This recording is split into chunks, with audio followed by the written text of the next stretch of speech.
Hello. Hello, people. How are you today? Today is Monday. I am here. I am here. And we are live. One person there started a little bit, 5 minutes late because I was trying to adjust my stuff here. Hello, guys. I need you to share this video. Call your friends. We are going to talk about stuff just as usual. The Q&A live show, two people there. Type your name there so that I can know who you are.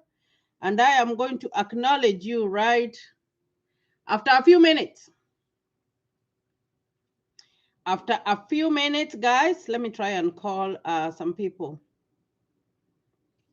I am live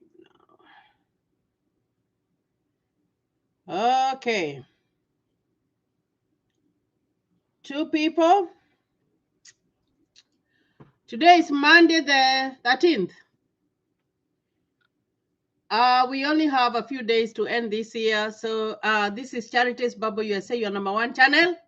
I am here. I am here. And I hope you guys will join me.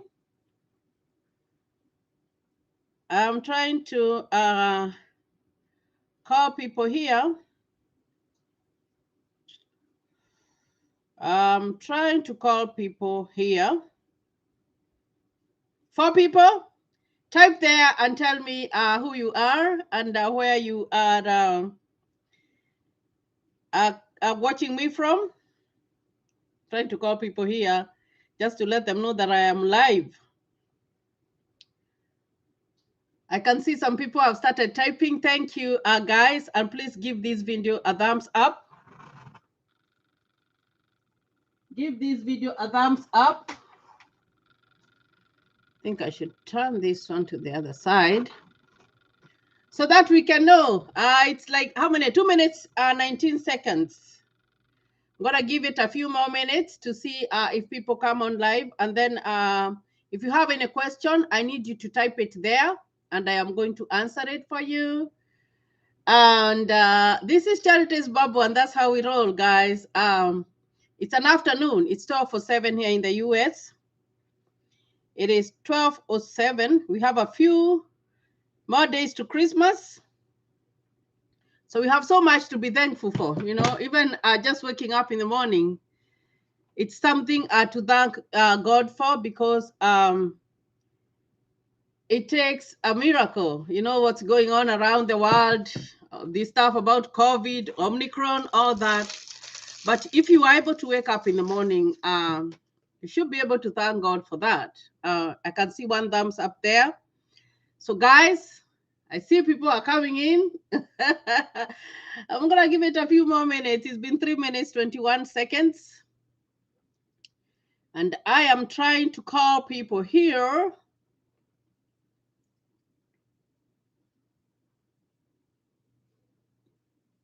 Yes, there. People are coming. I've missed you guys. I wasn't able to do a live show on Saturday because I was having a very bad cold. It's very cold here. We haven't witnessed any snow, but it's very, very cold. So, and there's so much coldness going on. So you just get a cold. But I am here and we are going to talk about stuff. 4 minutes, 2 seconds. Let me try to start acknowledging people. So my name is Charity Nganga. This is Charities Bubble USA, your #1 channel, where we talk about USA. We talk about stuff about USA. I come here, I answer your questions, the ones that you have.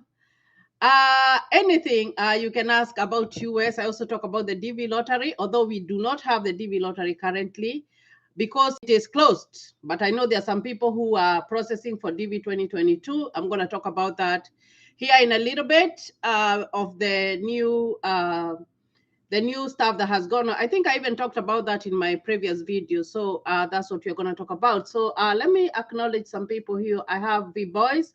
Hello, Mama Charity. Thank you for joining me. Dixon Magongo, hello, Mama. Thank you, Dixon Magongo. Dixon Magongo from Kilifi, Kenya. Thank you for joining. Grace Wangare, hi, I'm Grace from Nakuru. Thank you for your good heart. Thank you for joining me this afternoon. Mary Jogona Kawangware, well represented. Thank you for that. Angela Kenya, have you ever come back home since you left Kenya? Do you have plans to visit this year? I'm going to answer that here in a little bit. Thank you for that question. Jebet Rob, hi Charity, happy to be here as always. Thank you for joining me, Jebet. Dixon Magongo, kindly, Mama, is it possible to know the status of Mandela Washington 2021? I have to look up that one and then I'm going to answer it. Kismat Isa, that is my sister. Happy to join the live show. This is the first time that she's joining me. So wherever you are, my sister, she lives in Mombasa. I only have one sister, so it gives joy to my heart to see that she is watching me live on this show. So thank you, Faith, for joining me. Zebia Kabusho, Tana River, well represented. Hi, Mama. Thank you, guys, for joining me this afternoon. So I'm going to talk about just a little bit, and this is a repetition because I talked about it on my other show, whereby there was this announcement that people are not going to be sending documents to the Kentucky Consular Center, whereby after you win your green card, this is for the DV 2022 because we do not know much about the DV 2023 until the people win that lottery. That's when we are going to talk about that, and that is why I do not dwell on that so much because, like I said before, if you have applied for your green card, then I should be able to forget about it right now, and then after we have gone and checked in May, that is when we are going to talk about the processing.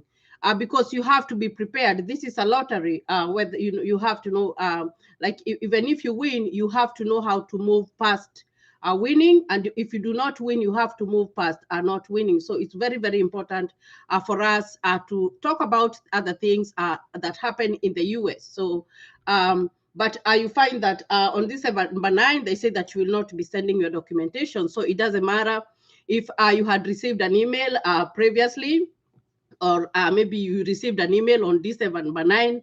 From that time, they are not going to do it. You don't need to send any documentation there. And according to maybe my own thoughts, and that's my own opinion, I think it's because here in the US, you find that they are trying to eliminate a lot of paperwork. They are trying to eliminate a lot of paperwork, and most of the things we are doing them online. And why we are doing them online is just to minimize contact. Contact, because you find that with COVID, it's just like a way of reducing maybe the spread of the disease, because you find that if it's online or whatever, it's gonna minimize that transfer of the mail and the papers up to the time they reach the Kentucky Consular Center. So if you have you received an email just before December 9, or you receive an email maybe a few days after. Of course, they won't send more after December 9. Then you should not send it, because they have stopped it. And you find that when they make an announcement, when they make a bulletin to say that it has been stopped, then you don't have to do it. You don't have to do it because I understand that everybody is anxious. You become very anxious when you are going through this process, because you don't know like for sure what to do. And that is why I normally come here and talk about the process, because like I said before, I have gone through the whole process until right now I am a US citizen. So all that anxiety, I've seen so many questions in my WhatsApp group. And just a reminder of what I said last week on Monday. I said that this WhatsApp group is almost full. It's almost full, and I am not going to start a new one. And it's not because I don't want to start a new one. The reason is I told you guys that I am going to school next year in January. So if I have 5 or 10 WhatsApp groups, I am not going to be able to control those ones. So I see 10 people have come on. Type your name there and tell me where you are, and I'm going to acknowledge you. Now, so there's an option after that group is full. What we are going to do on my Facebook page, Charities Bubble fan page, I need you guys to go and follow me there. Go follow me there if you wanna ask me a question from there, I always keep up with those questions and I always answer them, because I do not want to be overwhelmed and I do not want to promise something that I cannot deliver. So after that group is full, it's almost, I think it's remaining like another 50 people for it to be full. So as soon as it's full, you guys will follow me on my Facebook page. And if you have any question, just always feel free to ask a question, and I will reach out to you and I am going to answer your question. Okay. Let me see. I have been asked, I'm going to read some questions from, I'm going to read some questions. Just hold on a minute. I have to get to the door for someone who is at the door.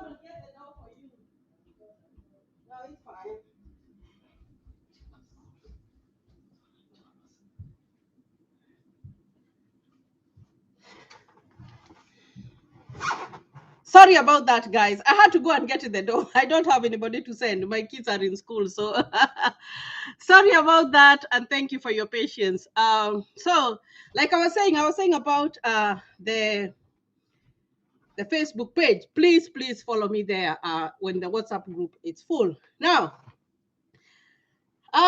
so the Marilyns, hi tuned, waiting for you to open the door. Yes, I had to go and open the door.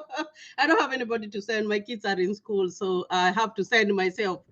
Gerisha Naura, how long does KCSE verification take? Now, what's going to happen is that after you win, after you filled out your DS260, you are going to wait for your second notification letter. Now, that letter contains the interview, appointment, date, and time, and where to go. And then it has information about your medical. So when you are going for that interview, I have said that they stopped you guys from sending the documents to KCC. What you have, your KCSE certificate, if you have any other whatever documents that you need, your marriage certificate if you're married, your birth certificates, all that stuff, your passport, you will take the originals. You will take the originals on your appointment day. And like I told you guys, when we received our second notification to go, we knew our appointment date and we had to go for the medical. What we did is that we gathered all our documents and we put them in a folder. So even when we were going for our medical, we had all the documents ready. We knew that they were not going to ask for them when we went for the medical, but we just carried them, like we had them ready. So it's always good to be prepared. Have all what you need, because they normally try to schedule your medical appointment very close to the time that you will go for your interview. I remember ours was scheduled on a Thursday, and we went for our interview on a Tuesday. So it's good to just make sure that you have all your documents ready, even by the time you're going for your medical, because they will schedule your appointment very close to your interview date. And always remember, when you get your second notification letter, always remember that you have to carry your vaccination records. Do not forget those ones. Because if you forget your vaccination records, what's going to happen is that they will not have something to look at. So you might end up having all those vaccinations that you're supposed to have all over again. And you do not want to go to those. Injections are so many. I remember, I think I got 6. My son, on the other hand, got 14. Because you find that here in the US, it's a little bit different, because in Kenya, what happens is that when the baby is small, we take them for all those immunizations. And then after, like, when they're older, when they're like 5 years, you don't take them anymore. But you find that here, even right now, my daughter is 13 years, she's 12. And there's some that just pop up, and I have to take her to those vaccinations. And I think that is why my son had to take so many, because they still continue vaccinating. Like there is this vaccination that they have to vaccinate boys and girls when when they are 12 years old, the one that prevents cancer. Actually, it's just a vaccine for cancer. You find that one is when they are 12. So you find that if you did not get that at that age, your child did not get that at that age, they will be vaccinated. And that's what happened to my son, because he had not gotten that one. So it's very good to take your vaccination records and the vaccination records for your kids. That way you don't have to repeat, because they will repeat them if you do not have any proof or anything to show them that you went through those vaccinations. So it's very, very important for you to do that. And this is for the people who are doing the DV 2022. And like I said, you will not send the documents again to KCC. That's not happening right now. So if you had received maybe an email a few days before December 9, just don't worry about it. Just let it be, because here, when they stop something, they have stopped it. So I hope that we are clear on that. Okay, now, where can I exchange shillings to dollars after I get visa to come to the US? If you want to exchange your money, you can go to, I know even in the airport they do it.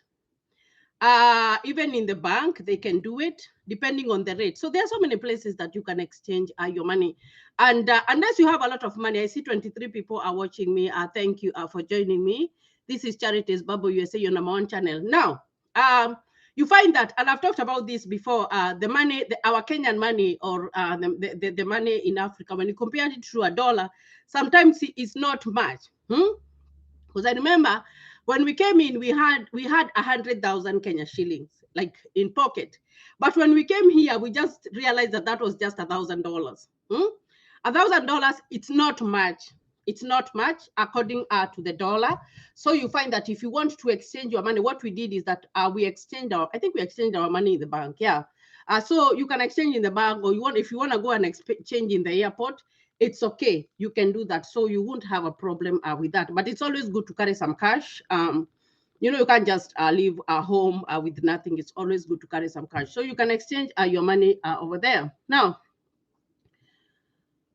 Now, Nairobi Embassy needs verification of NEC, not only the original KCSE certificate. Now, maybe they started doing the verification, but at our time, and like I tell you guys, you always have to go and read the website, because for us, they did not need the verification. They didn't ask us for any verification. We just went with the original. But right now, if they are asking for the verification, it's for them to be 100% sure that that document is true, because you find that there's a lot of fraud going on everywhere in the world. So they have to be sure that the documents that they are processing are true. And that is a very good thing that Gerishon has talked about there. Okay, Nancy Njoki, hi Charity. Is green card given to everyone in the family? How about the social number? Now, the primary applicant, the first person's name who did the application, the name that was on the first page, that is the primary applicant. If you are married and you win the green card, or you're selected to process the green card, your husband and your children, they are called derivatives. They are called derivatives, and those they benefit from you. So what this means, like if let's say, for example, I have won the green card, right? And I have my husband and I have my children. That is one visa. That is one visa, and that one visa it covers everybody in the family. So you get it at that time. Now, about the social, normally what happens is that when you are given the green card, is that they will tell you to pay some amount of money, and they'll tell you where to pay the money. When you pay that money, that is your green card money. And so when you come here in the US, they will send your green card to the address that you are residing in, for your host's address. So after that, when you're coming from Kenya, of course, you have your passport that has been stamped with the visa, with the American visa. So when you come here in the US, and like I said, when you come here, do not wait and say that I am going to rest because I've come in the US, I have to go and see places. No, do not do that. You come here with a DV lottery. The first thing that you do is to go tell your host to take you to to go and get your social. They will take you to the social. And right now, the social, especially here in Wichita, we are going by appointment. So you have to book an appointment online. There's no walk-in. Walk-in means that you can just walk in and have the service done. Right now, it's not like that. You have to book an appointment. Since COVID happened, so many things have happened, have changed. So you find that if you're coming in, you have to book an appointment online and tell them your availability. And then when you book that appointment, that is the time that you will go. Okay, and then you will go and get your ID. Your ID or the driver's license. It's an ID or a driver's license because the ID is the same as the driver's license. So the social, you get it as soon as you get here. You don't get it when you are out there. You get it as soon as you get there. And it's a unique number that is for you. And that number tracks everything about you. Because when you go to look for a job, they will require. And actually, after I became a U.S. citizen, I know when I was a permanent resident, when I used to go to look for work, I would present them with my green card, and I will present them with my social and my ID. 3 things. Now, right now, because I am a U.S. citizen, I want to look for another job somewhere, and I just gave them the passport. They didn't even ask me for my social or anything. They were like, "Oh, that's fine." So you find that there is always a difference. So always make sure that you do it fast. As soon as you come here in the US, start your process fast so that you can have your documentation and you can get a job. So it's very, very important for you to know that. Okay, let's see.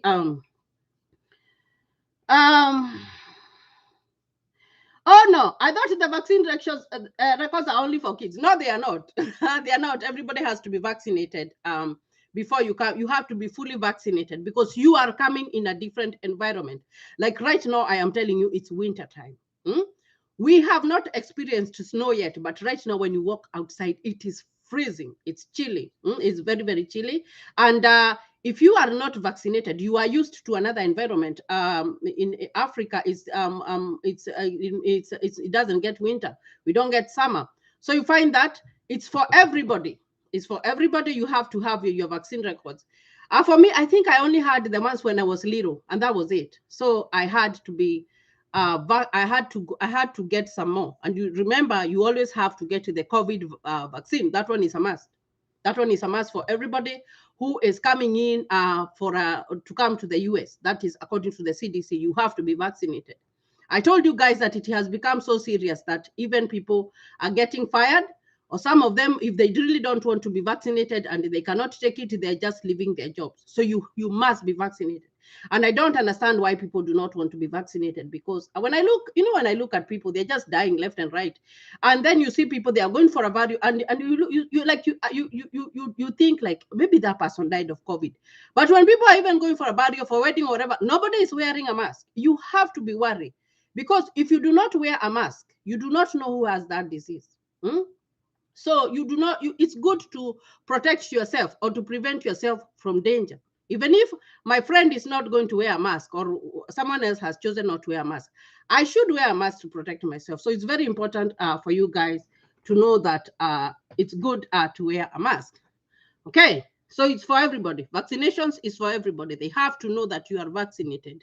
And of course, they will do another one that for TB, they will check you, they will test you for TB. And normally they do a skin test, whereby they do the skin test, and then they come and check. They will tell you the time, maybe they'll tell you to come, they'll come and check after 72 hours. So if you go back and yours has reacted, because if it has reacted, and most Africans react, because when we are born, we are given the BCG. You know the BCG that you're given when you're little?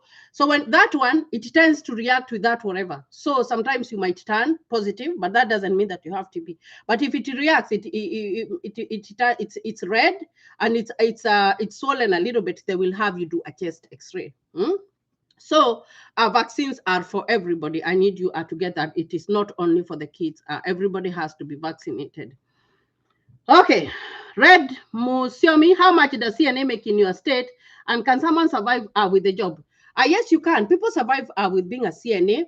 Right now, because of COVID has changed almost everything. I know there's some places that are making 14 an hour, $15 an hour. So it always depends. And if you go to work for something called agency, if you're working for agency, that's not a full-time job. It's just an agency. You find that they pay you more. Although if you go to work in an agency, you find that the benefits are, you don't get any benefits like overtime or whatever, or holiday time. You don't get all that. You just go and they pay you more money and you're done with them. But it's always good when you're working, you have a full-time job and you have maybe a job in agency, because when you have a full-time job, if you do not have insurance, you can apply through your job. And of course, a full-time job, there are those hours that you accumulate. So by the end of the year, you'll find that you have like 40 hours whereby you can take vacation, paid vacation, whereby you can not work for 40 hours and you're still paid. So it's very important. So 36 people are watching me. Thank you for joining me. And if you are new, my name is Charity Nganga. If you haven't subscribed to my channel, kindly subscribe. Here we talk about US. We want to know what's going on so that when we come in, we don't get stranded and we know where to go or what to do. So please give this video a thumbs up. I see 14 thumbs up there. So kindly give this video a thumbs up. Okay. Now, so you can survive with a CNA job. You can survive with a CNA job, but you'll have to work more. You'll have to, like, honestly, if you're doing a CNA job, you'll have to work more, unless maybe you are married and both of you are bringing income. But when you are by yourself, you'll have to work more so that you can get you can be like 100% comfortable. And that's where people choose. You have gone to do CNA work, but then you are like, I do not want to do like that forever. I want to go to school and do something different so that I can earn more. You can earn more, because if you decide I'll go do nursing school, then you will earn more and you don't have to work many hours. Because let's assume, and it's not only nursing, guys. I told you can do so many things because people venture in what they feel like is good for them. So you find that people tend to do something different so that you can not work so many hours. For example, let me give you my example. I am a nurse, right? So if I work 3 days a week, I'm good. I'm good. But if a person is a CNA and they decide they are going to work 3 days a week, then they won't have a lot of money. So you find that they tend to work more. They tend to work more hours so that they can get more money, because you find that after you have worked your 80 hours, is it 80? Yeah. When you have worked your 80 hours, because that is like the regulation, like the normal time. The regular time is 80 hours. On top of that, you get a time and a half. So if you are being paid like $15, then you get 15 and a half of 15. So you find that they tend to work a lot of overtime. They tend to rely maybe to go work in agency so that they can make it. So you can still survive, but you have to work more harder. But that depends on like your life expectations, because everybody has got their own life expectations. So there is no limit, but even CNA, it's a good work. Here, what I like about here in the US is that everybody is important. Even if it's a person who is sweeping, the janitor, even if it is the CNA, whatever job that you are doing, everybody is acknowledged. It's not like you find that people are, that because this one is a doctor or whatever, nobody cares about the title. Nobody cares about the title. It's all about collective, just collective groups whereby all of you work for the same goal. So you find that you can survive as a CNA. It's okay if you don't want to go to school. And I tell you guys, school is not for everybody. It's not for everybody. So if you feel like this is my strength, then do that. Do that. Like I tell you guys, and I'm very open with that. My husband does business. He, even when we were coming in, the day one, even before we landed in the US, he told me, I am not going to go to school. So, and he's doing very well. So you can decide, as long as whatever you're doing, you're working very hard, you can still survive. It's not like a must, like you must go to school. But if you want to, you can go to school and do better. Okay. Now, let me see. There is someone who is asking when I will come to Kenya. Now, I have never come to Kenya. It's been 7 years. I've never come to Kenya, guys. And this is because I went to school. Nursing school is very hard, and I did not want to break. So what I did, because I have to go to school for 2 semesters, the summers that I would have gone to school, I worked. I worked. so that I could compensate the time that I am not working, because when I was going to nursing school, I did not work. And then I had two babies. I had two babies, and my youngest right now is 2 years and 4 months. So I did not want to carry a small babies and take them back home. It's not that I just felt like I needed them to grow a little bit more and become older, and then I am going to come to Kenya. So I am planning to come to Kenya in May. I will come to Kenya in May. As soon as I make all the plans, I'm going to let you guys know when I'm coming to visit Kenya. But I have never come. But my husband has gone back to Kenya and he has come back. So for me, I have never gone back, and it's not because of anything, but I've been busy just rebuilding my life. I felt when I came to the US, it was a new opportunity, and I felt like what I did not do when I was young, because I always wanted to go to school. When I was young, oh my gosh, I was so bright in school. I remember when we did our KCPE, I was the second one in our school, and then I went to high school, and then I wanted to go to college, but I never went to college, guys. And that's why I always tell you guys that it doesn't matter even if you did not get what you wanted at the time that you are young. You can still redo your life if you're given a chance. Because for me, coming to the US, I saw a chance. I saw that God had given a chance, like to redo my life, to redo my life. If I sit here and I tell you about my life story, oh my gosh, you guys will be shocked. So for me, I felt like it was time for me to redo myself and be what I always wanted to be. So that's why I kept behind time to go to Kenya. I was like, I'm going to go when I am done. All right. So let's see. Anthony Kanged. So let's see. Francis Nganga. Oh, that's my husband. That is my husband. Wow, my darling. Happy for your good information. I just love this guy. He is so supportive. He's so nice. Okay. Nancy Njoki, if in Kenya, come to JKI airport, we'll change the money for you. Okay, yeah. So that's one he's saying they are in the airport and they exchange money. Anthony Kangede, I like the way you answer your questions. Thank you for that. Mshila, is it true that you book an appointment to see the doctor? Normally, what happens when you're going for the appointment for the DV lottery, they will tell you the specific place to go and the doctor to see. So you will book. So you call them. You have to call them, book the appointment, and specifically tell them that it's for DV. And like I told you, is that your appointment will be very close to your interview. So you have to specify and tell them that this appointment is for a DV lottery, so that they know when to schedule you. But you have to go specifically to where they have told you. The notification that they give you, it's in an email. And that's why I told you guys the email is very important. That email has all the details. And here, you get all the information. They give you all the information. Like, they spoon feed you all the information that you need. So you will not be stranded. And if you're stranded, that is why I'm here to remind you what you are supposed to do. Okay. It's a affidavit of support and public charge compulsory for DV winners. No, not really. Not unless they changed. They didn't ask all that stuff for us. And of course, they determine whether you're a public charge or you're not a public charge, depending on what you are presenting to them. They determine all that. But I told you the DV lottery, it doesn't have hurdles. So when you win the DV lottery, follow what they are telling you to do, because that's very different from the other visas, guys. It's very, very different. I see that 36 people are watching me. Thank you for joining me. So if this is the only one that they don't have hurdles. So, and why I'm saying this is that when we got our DV lottery, like we had like so many advices from the people. I don't know, this is what you will be asked, whatever. Do not listen to that, because a DV is a different category. It's a very different category. It's the only visa that doesn't have so many hurdles. It doesn't have so many hurdles because you have won a lottery. You have won a lottery, so you won't have so many hurdles. So what I would advise anybody who has filled out a green card, who is doing the DV 2022, who is going to do DV 2023 next year, follow what is on that paper. What they have told you, their guidelines.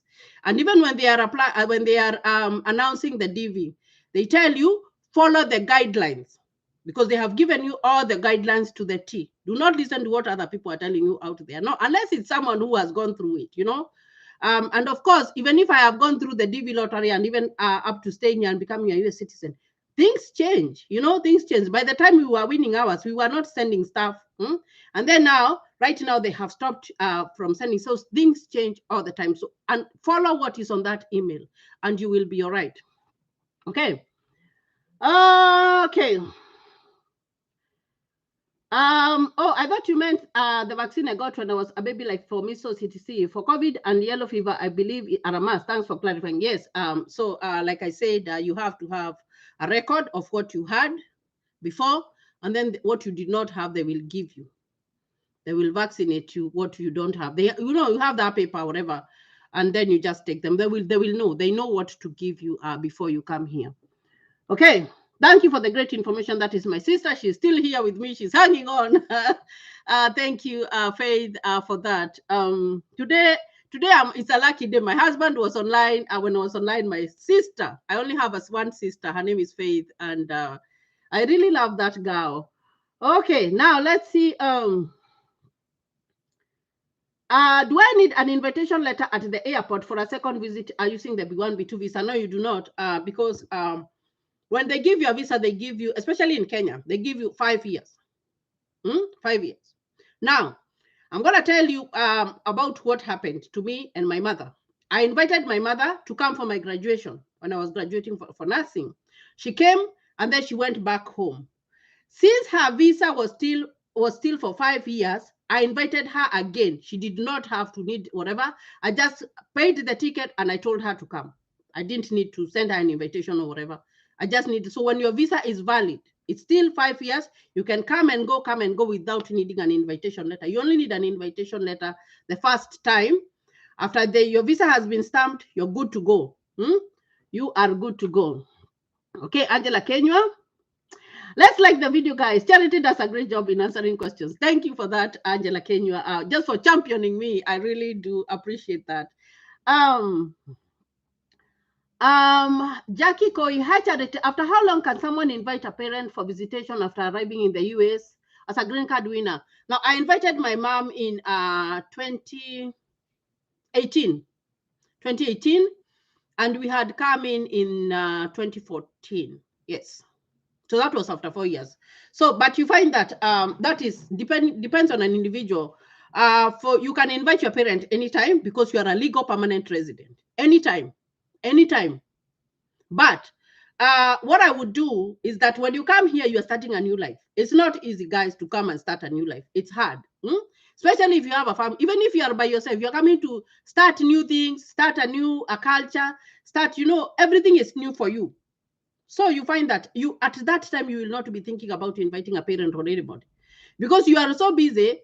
You don't even have money to send back home because that is the time you are with your host and you are thinking, I have to get this job very fast so that I can have my own apartment. And then when you have your own apartment, you have to pay your apartment. You have to pay for the electricity. You have to pay for some you pay for water, some you do not. You have to pay for gas. You have to pay for your phone. So you look at all the bills, and of course you will have the job that you will get, guys. It's not going to be so much money. So the money that you are getting will only be for that time. But after you have established yourself, maybe 1 year, 2 years, then you can invite someone. You don't want to invite a parent or someone from home to see that you are going through hardship. No, you want to invite them when you're comfortable. When you're comfortable, when you have a room where they can sleep on. Like when we came in, I could not invite anybody from home. We had a 2-bedroom apartment. Where would the visitor stay? So you find that it's good to give yourself time, work, just settle. The most important thing when you come to the US is not to think about the people that you are going to invite for home. No, the most important thing is, first of all, you settle and you be comfortable. After you are comfortable, then you invite your people. You find that most of the time, and I know 100%, not 100%, maybe let me say like 80% of people who live in the US, if you are inviting someone from home, you have to pay for their interview. You have to pay for their passport because some of our people do not have a passport, and you have to pay even for their airfare. So it's still money that you're going to use. So it's good to give yourself time to prepare And then after you're ready, you know where they're going to come and sleep. You know that you are not going to be in a lot of hardship to have an extra person. Then you can invite your parent, but there is no limitation. That is like that's just my view. Like I don't want to like invite someone when I'm not ready. So for me, it took like after 4 years is when I invited my mom to come for my graduation. Although I had invited her before, but she wasn't given the visa when I had my third baby. So so it depends on you guys, whatever you want to do. But when you're coming to the US, just know that you're coming to start a new life. So you need to give yourself time just to even just to to even absorb the culture shock, because it's gonna be there. And sometimes even some people they don't take it like very nicely. Some people even get depressed because you're used to going to church, you're meeting people, going wherever, you're meeting people. Here it's individualism. Like most of the time you'll be living individualism, and like, so that's why I tell you guys, like I have my neighbors here, but it takes a while before I see them. Now that's different from home, because from home, like, you are seeing everybody anytime. Here you find that if you're coming to visit someone, you have to call them and know, are they going to be there? And even if they're home, are they sleeping? Because some people work at night. So you find that you have to get accustomed to all that culture shock. Be okay, be fine before you invite your parent, because even when you invite your parent, you want them to be comfortable and you want them to enjoy what you are enjoying here in the US. So it's very important for you to think about that. Okay. Janet Nancy Njoki, one more question. If I win a green card and have a son who is over 17, can he join the army? The army is 18 and above. 18 above and above. They are encouraged to enlist. They are encouraged to enlist. There are so many advantages of being in the military. But guys, when kids grow older, they have to be allowed to make their own choices, to make their own mistakes. You will offer them what you have, but you find that you cannot tell them, when we grew up, and I know there has been like that conflict between our parents and kids, whereby maybe your parents wanted you to become a doctor, or they wanted you to become an engineer or a whatever, but you did not want to do that. I've seen like that friction. It happens so much with parents and kids, because you're thinking like, you want your child to be this, but that's not what child wants to be. So you find that you'll tell them, go to the military. It's okay to go to the military, because when kids go to the military, normally what happens, they can go as reserve, whereby they will be going, it's like a part-time. It's like a part-time, but they are in the military. They can go as full-time, whereby when they go as full-time, they have a very great advantage, because when they join the military, they go to school for free. They don't like they have so many advantages. They go to school for free. But like I told you guys, there's this video that I did, and I said that when your kids go to 43 people, guys, thank you for joining me. Well, I said that when kids go to college, you have to have access even to look at their grades, even if you are paying the fees, because those are adults. They are adults. And even as a parent, and that's something that I've done. My son, when he went to college, actually, when he went to the meeting, I was like, oh my gosh, this is like kind of like strange, because you have to have access in their account, because everybody has an account, a school account. For me to be able to see his grades, he has to allow me to see them. That gives them independence. It's not a bad thing, but it gives them independence. So you find that when you come here, you'll find that your kids will be it's not like the way we grew up there. No. They have that independence. They can express themselves. So what you do when you have those older ones, you have to offer all the choices. Tell them it's good to go to college. You can go to the military. You can go do this, but you have to let them make the decision. You do not want to send your child to college, and then they end up leaving college and going to the military, and they don't tell you. Or you don't want to send them to the military and they go to school without telling you, because that has happened. I've had Kenyan parents sending their kids to college, and their kids did not want to go to college at that time. So what they did is that they left college and they went and joined the military, because they are adults. 18 years old, here you are an adult. You are allowed to make your own decision. So you find that it's good.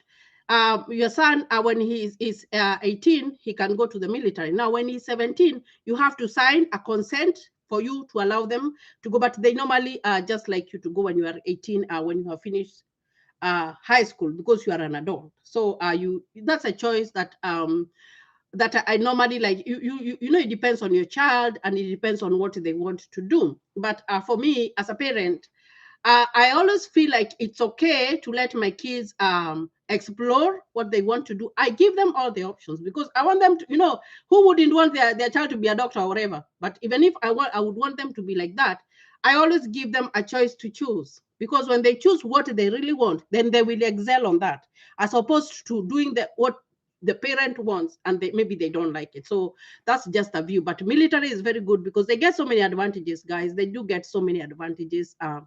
In the military, because especially school is free.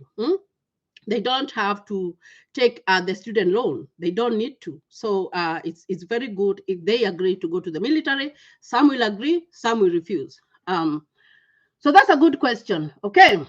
Jaria Nasimbambi, thank you for joining. Hi, Charity Sister. Thank you for that. Margaret Maura.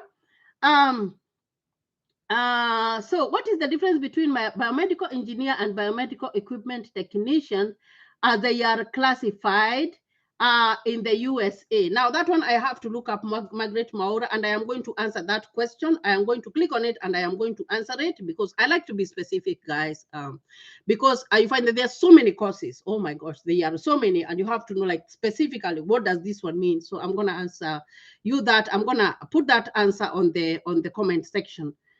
Okay. Now, if you have a USA passport, can I visit Europe without a visa?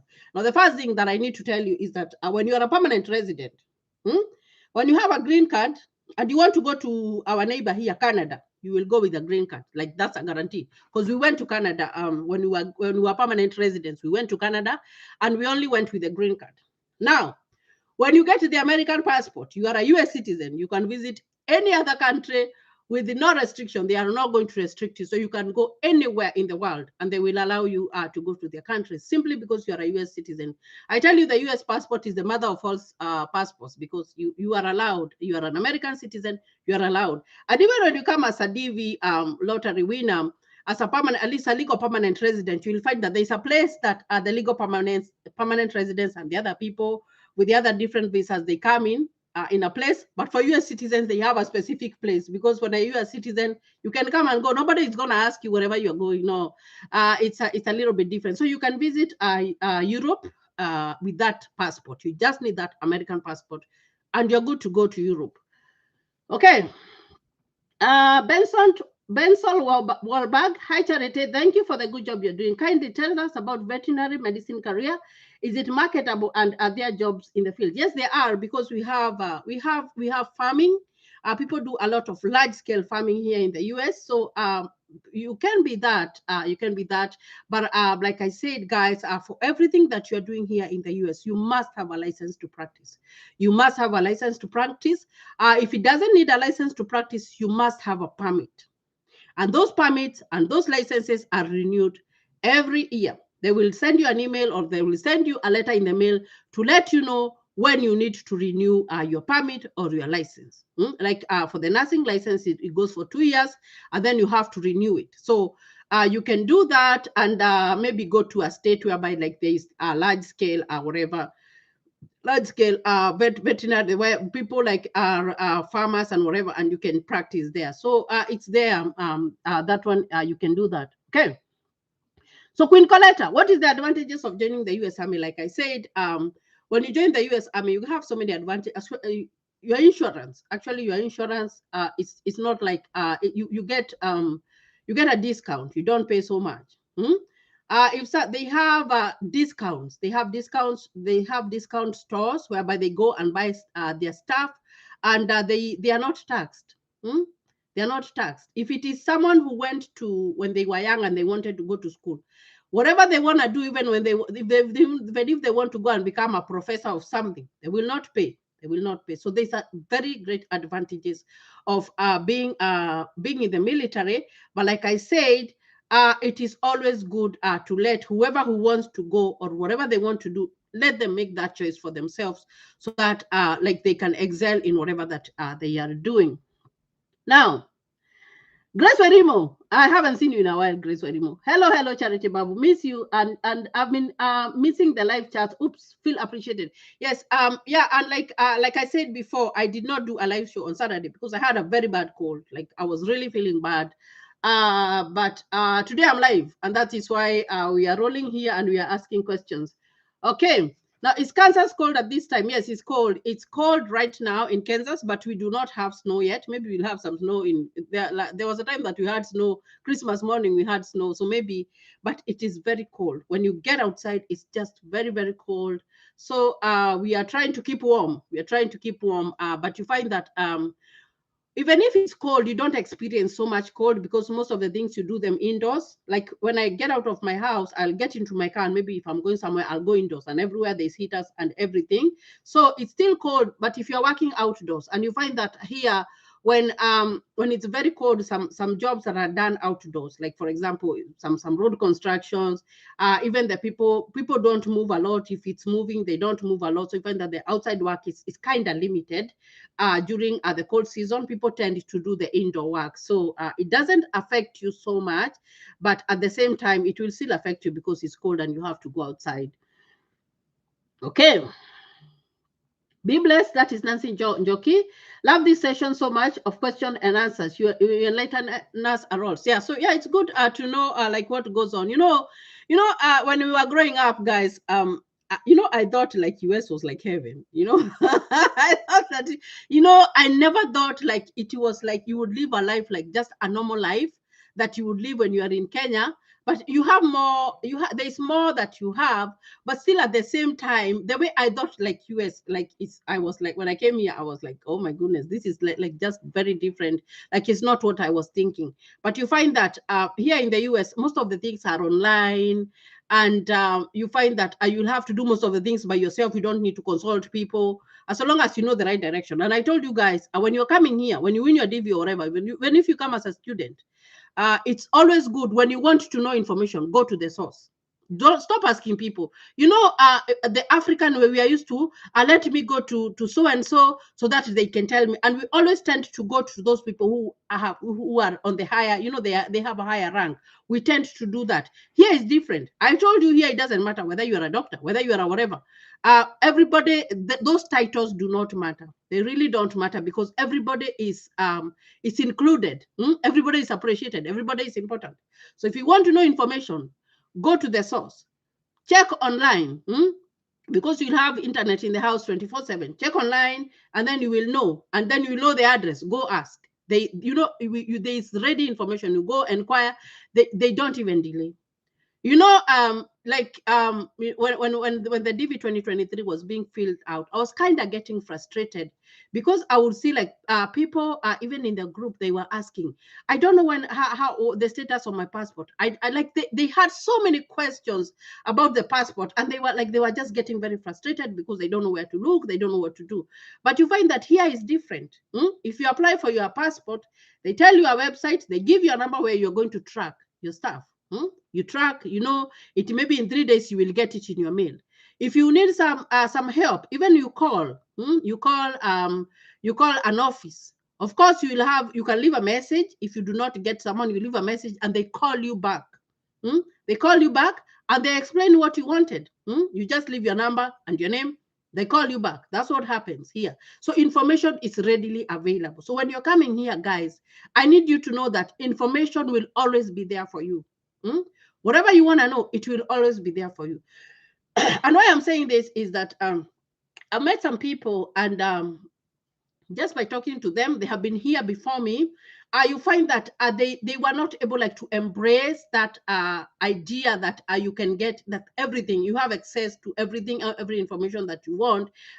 Like if you call an office, you will get information. So you find that some of them do not know, and some of them are like, oh, how did you know that? I'm like, I just called them and they told me. So it's always good when you're coming from home, from Africa. You know that information is going to be readily available for you. You just need to go know the website and call them, and they will give you the information. Government offices, call them, they'll give you information. Like I told you, when you come here, if you're coming this year with you're coming here with your DV, or you're coming here as a student, I told you guys, when you're going for your social, right now it's by appointment. And if you go to the offices, you'll go and find the door is closed, but they have written there a poster and they have given you the website to go and book your appointment. So you only need to know that information is readily available. As opposed to home, whereby you have to go through some people want you to buy some tea or whatever. That doesn't happen here. It's different, guys. It's very, very different. Okay, now, hi Charity, tell us about K1 visa, and do they check the background before approving the visa? Now, this is a very, very important question, guys, about background information. Everybody who is coming here in the US, they have to go through a background check. It doesn't matter what you're coming to do. They will do a background check. And why do they do a background check? Because they want to know what kind of person are they inviting here in the US? What kind of person? So they want to know. And that is why they will ask you for a police clearance form, all that stuff. Why? Because they want to know who you are. And that does not only happen with people who are outside. Even us, when we are going to look for a job, it doesn't matter whether you are an American citizen or you are a legal permanent resident, they will do a background check. And when you go to look for a job here, what will happen is that you will give them your information and then you will go home. They will tell you, they will call you after your background check is clear. They have gotten the results of your background check. So they will check. Background check is like it's a must. They have to know who are they inviting here, who is coming, what kind of person is coming here. So they'll need to know all that information. So that one they will ask you for. And there was this other question that was being asked because they were telling me that their country does not have the police clearance form. Now, if your country does not have the police clearance form, the US embassy, wherever you are, they know that that country does not have a police clearance form, and they have a way of like the way they know the stuff. So if your country does not have, I know Kenya has a police clearance form, but I know that there are some countries that do not have. So if your country does not, the American embassy knows that they do not have that information. So let me look at the WhatsApp group here and see if there's a question that I did not answer before I end this live session. Before I end this live session, and I'm still praying for you guys to win the DV lottery and also to try other visas to come to the US, because even if you don't win, you can try other ways and come and live here. You can come and live here. Now, there was this person who was asking me about funds, bank statement. When you win a DV lottery, you don't need all that stuff. And why? Because when you come here, they know that you're coming here to work. You are allowed to work. But when you are coming here as a visitor, or you're coming here, maybe you are getting married or whatever, you find that the person who is going to be hosting you, or the person who is going to be marrying you, sometimes they will be asked for financial support, like if anything happened, because that person is under you. How are you going to support them? Because if you come here as a visitor, you are not allowed to work. So that person who is hosting you, they have to prove that they are able to support you. But a DV lottery is very different, because when they give you the visa, you become a legal permanent resident. You are legal. And anything that happens in the US, if there is trouble and they need to help people, they say that the US citizens and the legal permanent residents are allowed. Like, for example, when the country was closed before COVID, even in the news, they were saying US citizens and legal permanent residents are allowed to come back. You see what I mean? So when you're coming here as a legal permanent resident, they will not ask all that stuff, because when you're coming here to legally live here, to work, to make your life more better, So they won't ask for all that information. So I'll make a video about the K1 visa, Pauline. I can do that. So what's the other way for coming to the US? I did a video about cruise ships. That's another way for coming to the US. I did a video about student visa. That's another way to come to the US. I did a video about B1 and B2 visa. That's another way to come to the US. I did another video about au pair programs, but those ones someone has to apply. Like me, I can apply, and I pay that organization, and then they look for the au pair. So I've talked about 4 ways, but I'm gonna talk about the K1 visa. That way, you guys, that's a different video. And when I'm doing like those visas, I like to give all the information. So, and since I don't have all the information at hand, then I will do that video and post it. So let me see if there's another question here.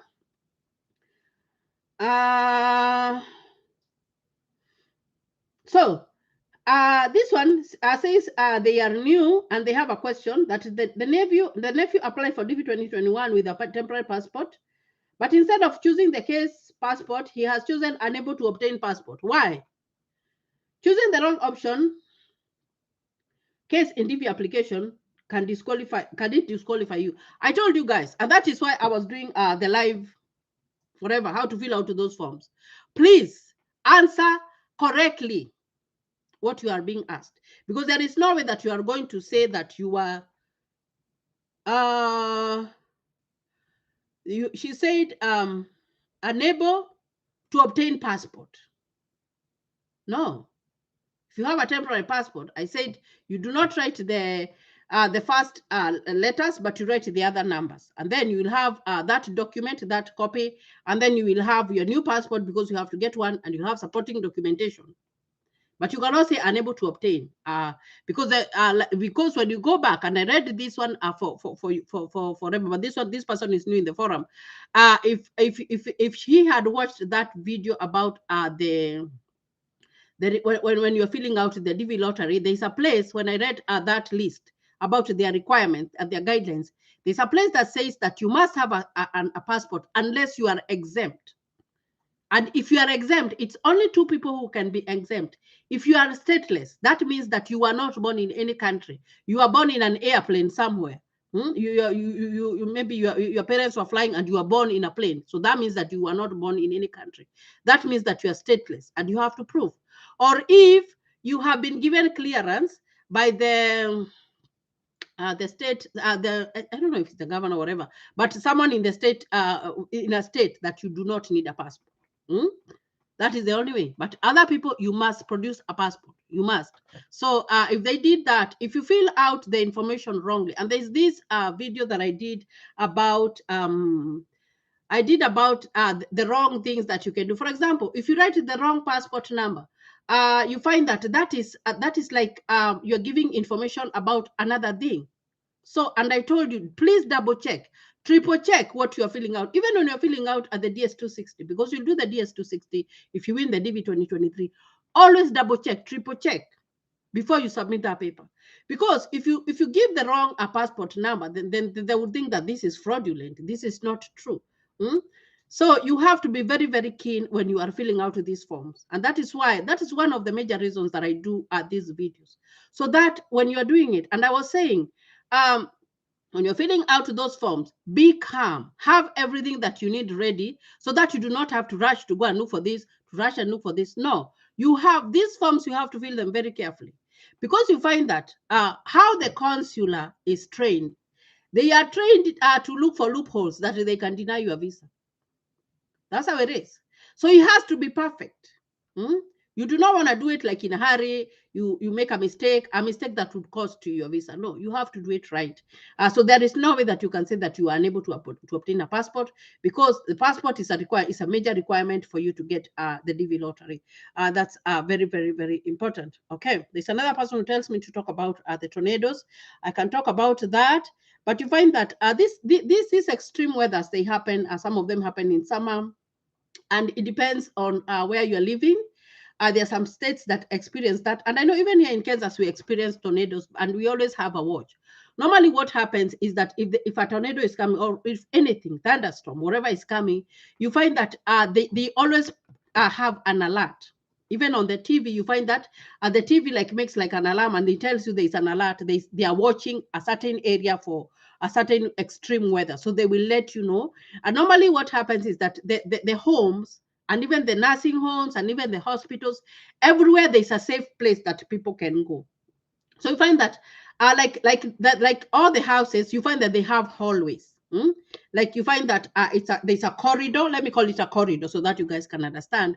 Whereby if there is a tornado coming in, if there is hail, if there is a big storm that is coming in, people are supposed to go to the safest, like in that corridor, but do not stay in a room next to the window. They always have those guidelines. So that is the education that you are provided with when you come here, because of those extreme weathers that happen.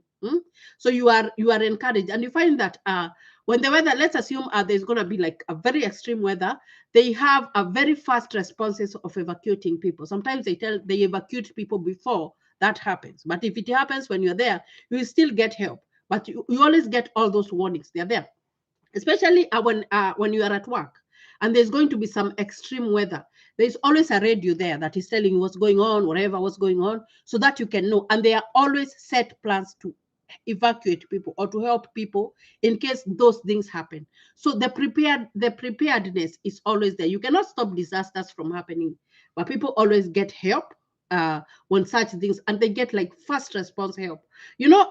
Guys, I was watching the bus that sank the other day on River. Is it River Enzio? Yeah, I was watching that, and like I was so sad when I watched it, because the first thing that I looked at was like, who is the governor for that place? Who is the senator for that place? Who is the member of parliament for that? That is the first thing that I thought about, because I was like, that place, there needs to be a bridge. But you find that if it was here in the US and it was raining like that, and that is a road, and there's a road, that road could have been closed a long time ago. It is closed. Nobody would be passing there. So you find that here they have you cannot protect disaster like 100%, but they always try to go ahead. So that river, if it was here in the US, that place nobody would be passing there. That road would be closed. It would be completely closed. And it's unfortunate that they had stayed, they had waited. I watched that video, like I was almost into tears. Like, they had waited so much, and then they were going to get late for the wedding, and they went. Although you cannot stop death, but you find that here, when danger is coming, they always have they have a preparedness that is amazing, guys. Oh my gosh, it's amazing, like the way life, I don't know how I can explain to you guys, but I'm just giving you an example, because if you watched that and it was trending in social media, you watch like when that bus sank. If it was here in the US, guys, that road would have been closed a long time ago, and that's it. And you find that in such cases, when those things happen here, because I told you, when people are elected here, there's something called checks and balances. The people who are elected, they are checked. They look, are you doing your job or whatever? Because you have to do your job. It doesn't matter what you're doing. Even if you are the lowest person, you have to do your job. And that's why I tell you, when I go to work to do my nursing, I have to do the best. Because if I do not do the best, then I will have to answer why I did not do my best. So you find that if something like that happened here in the US, and there are all those people who are responsible, who would have built a bridge there, because there's supposed to be a bridge over there. You find that even those people even can sue the state. Why? Because they are supposed to make sure that there's a bridge over there. So here, safety here in the US, like safety is like, I don't know what I can tell you guys, but safety here is the first priority. It's the first priority. You'd rather stop what you're doing and just call for help. But before you call for help, if there's that tornado, go to the hallway or the corridor, stay there. No, here in my house, that hallway, that's where we would go if there was a tornado or whatever. But they will teach you. You'll have all that education. You come here and you'll understand better. So it's not gonna be like just that things are just happening and you don't know what's going on. No, you'll always have all that awareness, and that's why I tell you guys, like, I feel lucky that I live here in the US, and I feel lucky that I'm able to see like a different kind of life than the one that I was used to. If you watched my video, there's a video that I did about how I lost my 3 kids back home. And I've had babies here in the US, and I've looked at the kind of care that they give you when you're expecting a child. And if you have all those problems, they have they will help you to their best. You find that if half of the healthcare people back home would be they would have that humanity, and they would be like those checks and balances, that if you do this mistake, it will cost you a license or whatever, then you find that it would be better. It would be better for even women who are having kids, and and there would be better care, whereby you find that someone is going to have a baby and someone is beating them up. That doesn't happen here. If you do that, you find that your license will be taken away. So you find that those checks and balances, they really help. They do help. And that is why you find that US is it's more advanced, because everybody is kept on check. Whatever that you're doing, you have to do it to your best. And if you do not know what you're doing, you have to ask, because there's always someone to ask. And that's why I tell you guys, sometimes I look at questions that I am asked on my WhatsApp group, and I see some people, some of them are getting irritated. They're like, why is these people asking this? No, there is no bad question. Ask what you feel like you want to ask because you do not know.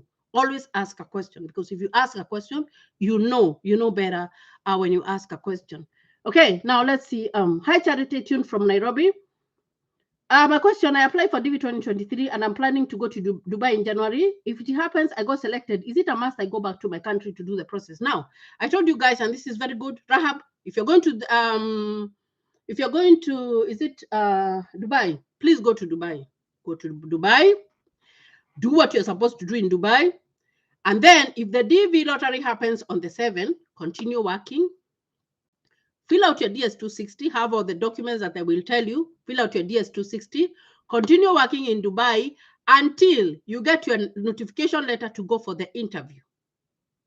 When you get that notification letter to go for your interview, then you will go home and process, because you have to process it in your country of birth, unless you live here in the US. Only when you live here in the US that you have to contact the next immigration office in your wherever you're living for them to. It's a different process that you will go through. But do not stop your life because you filled out the DV lottery. I want you guys, whatever that you are doing, do it to your best. And then we wait and see the people who will be selected for the DV 2023. And if you're processing your DV 2022, I wish you all the best. And if you have a question, just ask me. I'm ready, just to help you guys, with information, because I like to read about that information. And like I said, when I was starting this session, I said that you're no longer sending the documents to KCC. That was from December 9. So, and I said, if you had been asked for documents before December 9, or maybe a few days after, then you don't have to, because when they stop, they stop. When they say that they are not going to do it, then they will not do it again. Okay, so if you are, whatever that you're doing, go on doing it. If you get a new job, do your job. Do not resign from your job because you won the DV lottery. Do not. You only resign for your job when you have the visa stamped on your passport. When they give you that green paper, after you go for your interview, they give you that green paper. They tell you that congratulations, you have whatever. That is when you go and resign for your job. And that is what we did, guys. Even when we won our DV lottery, we hang on to our jobs. We hung on to everything that we had. But believe me, the day we got that visa, that day, I remember when we went home, it was so funny because when I went home, my husband just went and printed off a big paper and he put it on his car and he was like, for sale, because we knew that we were coming. That is when I sold my business. That is when I even had, I even had to sell even my kitchen stuff so that we could get money to for the fair to come. So Rahab, and you can go to Dubai or whatever that you're going, do your work until you go for the interview, because for the interview, they will tell you to go to Kenya. They won't tell you to go to Dubai because that is not your country of birth. They will tell you to go to Kenya. And then from there, after you have your whatever, when you win and after your passport has been stamped with the visa, that is the only time that you can stop what you're doing. Because winning the lottery does not mean that you will be given a visa. Always have that in mind. Always have that in mind, guys. And it's been a good 1 hour, 16 minutes, guys. And I am going to end this live show. I will see you again on another live show on Saturday. And I'm going to do that video for the K1 visa, and I'll do more videos. So, guys, thank you for being with me. God bless you and stay safe.